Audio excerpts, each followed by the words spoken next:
wings is much greater. It only proves that you love the paper. My papers, I'm a big deal. You're my friend, I'm a big deal. I'm a big tell you, it's the most expensive thing I tell you life. Oh Lord, don't let me cheat on my girlfriend. You'll never find a love like mine. No. Men don't cheat, but I think it's disrespectful. You know what I mean? I'm open-minded though. I'm an open-minded Jamaican. What happens when a country boy from back pasture who wanted to be a chemical engineer gets dragged into a singing competition by friends who just needed a designated driver? I won that competition. My friends were just like, yo, just enter the competition, win it, and we just buy a little car and we drive to school. He accidentally becomes the unofficial face of KFC when internet memes go viral. KFC obviously has the meal, big deal, you understand? So when we sang the song, it's like a lot of people are expecting, based on the success of the song as well, a lot of people are expecting a deal for myself and KFC. Christopher meets Stevie Wonder, who recites his lyrics back to him, only to lose that legend's phone number when his iPhone took an unauthorized vacation to Nicaragua. Put the phone down on the kiosk like this, and I just move and pick up my bag and walk over somewhere, and I said like, my phone. By my turn around,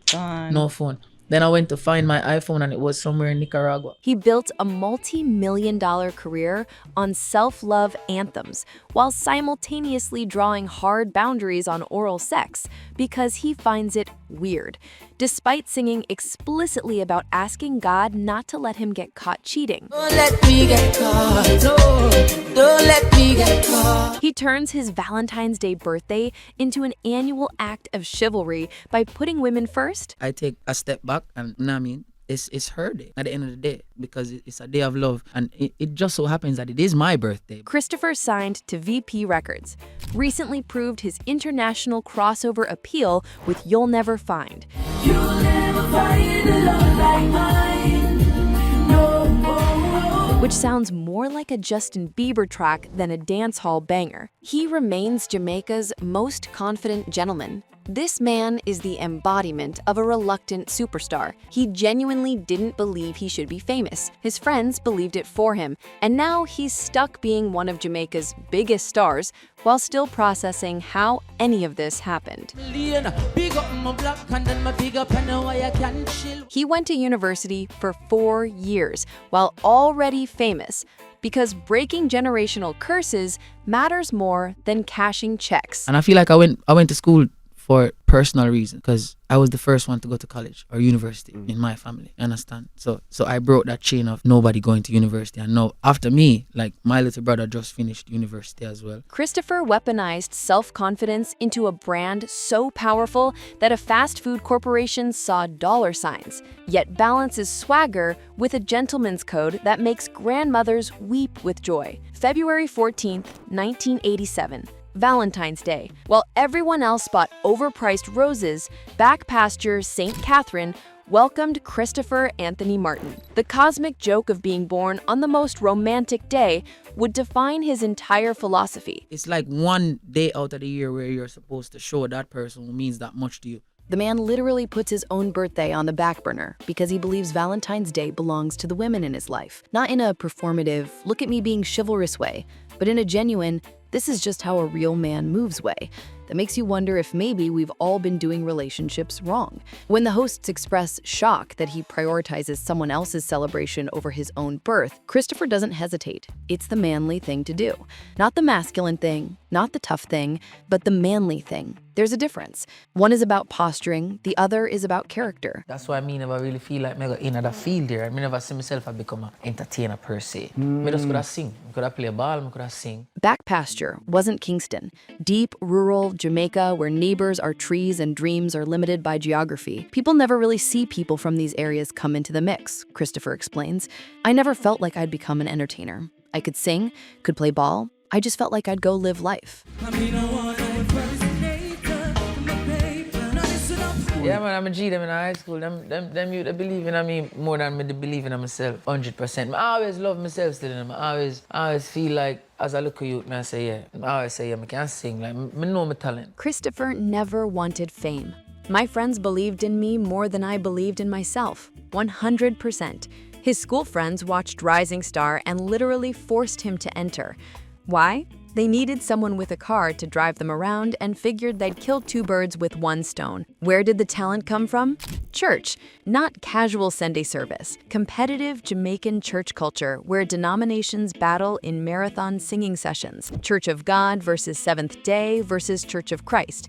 Each bringing their best voices, concerts running from 7:30 p.m. to midnight. This wasn't worship. This was the Olympics of vocal performance. So it's when my brethren them from high school, I say, yo, just enter, man. Now when you win, we're going to do this and we're going to do that. Them never say and try win. Them just say when you win. Okay. Because them speak life, you know, my fam. His friends didn't say if you win, they said when you win. His nickname was Sessions. His parents, Maxine and Lenny Martin, were interviewed on Rising Star, showing Jamaica this youth came from solid stock. Christopher won Rising Star 2005, then did something that separates him from every instant celebrity. He went to university. I went to school 2006 to 2010, and I feel like I went to school for personal reasons. From 2006 to 2010, while already being a massive star, Christopher Martin studied chemistry, physics, and advanced mathematics. Why? I was the first one in my family to go to university. I broke that chain. Education became the family legacy he started. His kids will go to university. This isn't about a diploma. It's about proving where you're from doesn't dictate where you end up. Big deal and we know it. Don't gotta tell the world cause we show it. Somebody goes to and said, John Star, and drop my face in a KFC box. And them feel like a joke thing them a deal where them never know so them a manifest a greater vibes. In 2012, Big Deal dropped and became more than a song. It became a meme, a movement, and a corporate partnership Christopher never imagined. Someone photoshopped his face into a KFC box. Just a joke, except it went viral. So viral that KFC Jamaica saw dollar signs and called. The other places, they know what the onus is about. It's about feeling good about yourself, feeling good about wherever you are in your life, and just understanding your worth. And the commercials couldn't take away from that. Christopher never chased endorsements. He was writing about self-worth.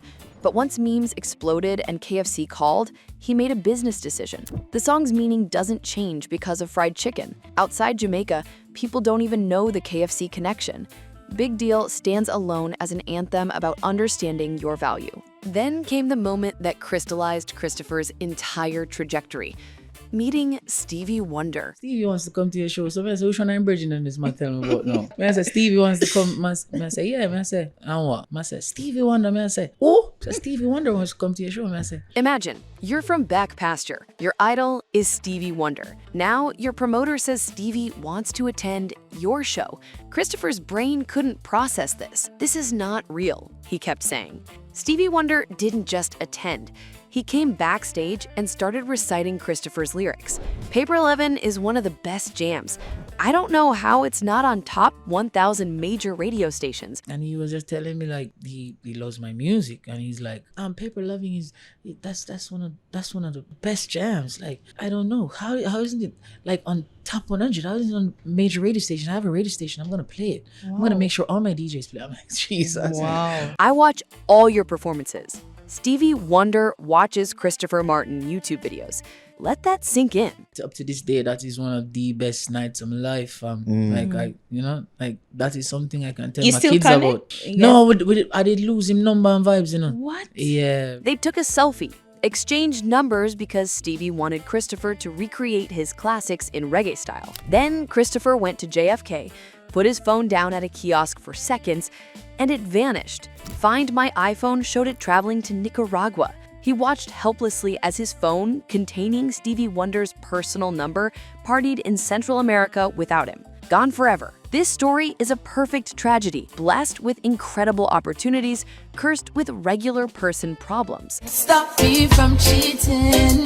Just don't let me get caught. But Christopher isn't just a wholesome church boy. He's also the guy who recorded Cheater's Prayer, a song asking God for forgiveness and to not let him get caught. You're saying it's so difficult, but the truth of the matter is when you have those lustful desires, you should pray to God to keep you strong. Of course you should, to keep you strong. If it is that you want to be strong. Bunch of Balloons is about retaliatory cheating.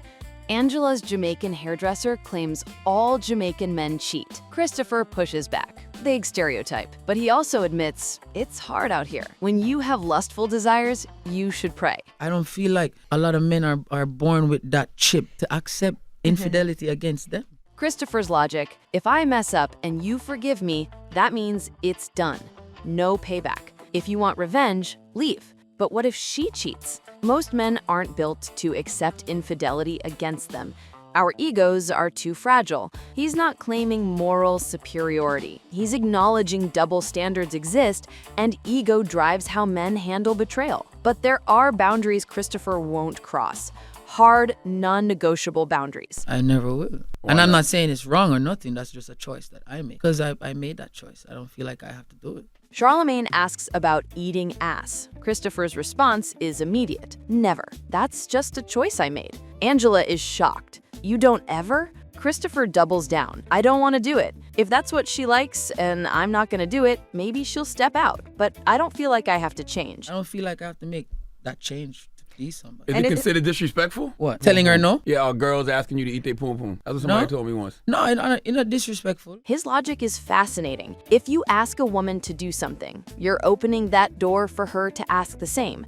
I'm fine not getting what I won't give. It's not a deal breaker, it's just weird. Angela calls it disrespectful. Christopher counters, it's only disrespectful if you expect something you won't provide. He's being consistent. And his final word, it's just weird. Not immoral, just not his preference. Same with weed. Christopher has never smoked. Never. As a Jamaican reggae artist signed to VP Records, Christopher Martin has never touched cannabis. Why? I don't want to. I don't feel like I have to. These boundaries paint someone who knows exactly who he is and refuses to be swayed by culture, peer pressure, or romantic loss. My 2 daughters and my son, you understand? Yeah, but being a father, man, 100%. Christopher has 3 children, 2 12-year-old daughters from different mothers, and a younger son.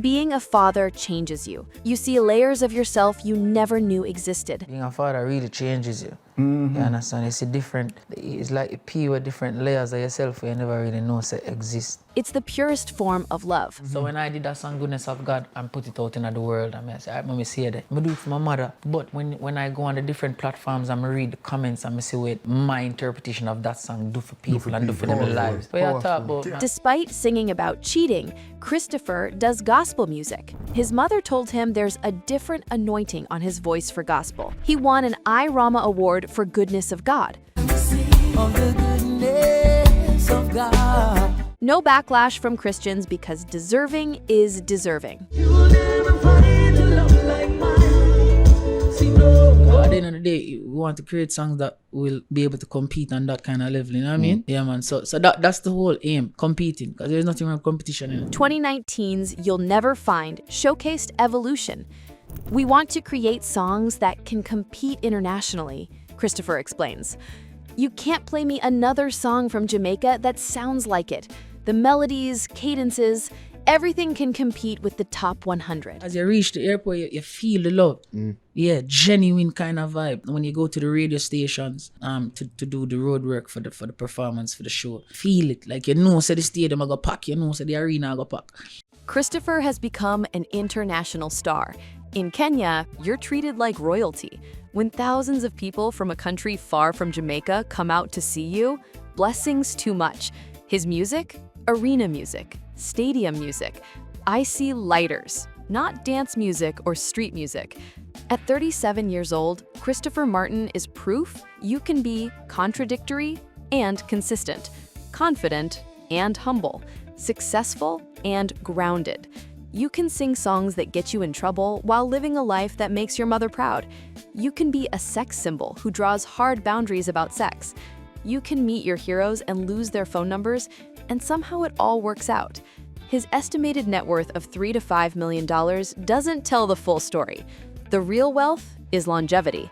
16 years in an industry where most peak and disappear within 5. The real wealth is international respect, selling out arenas across continents. The real wealth is peace, knowing who you are, what you stand for, and what you absolutely won't do, even if it costs you relationships. Christopher Martin remains exactly who he's always been, a big deal who understands real confidence doesn't require compromising who you are for anyone.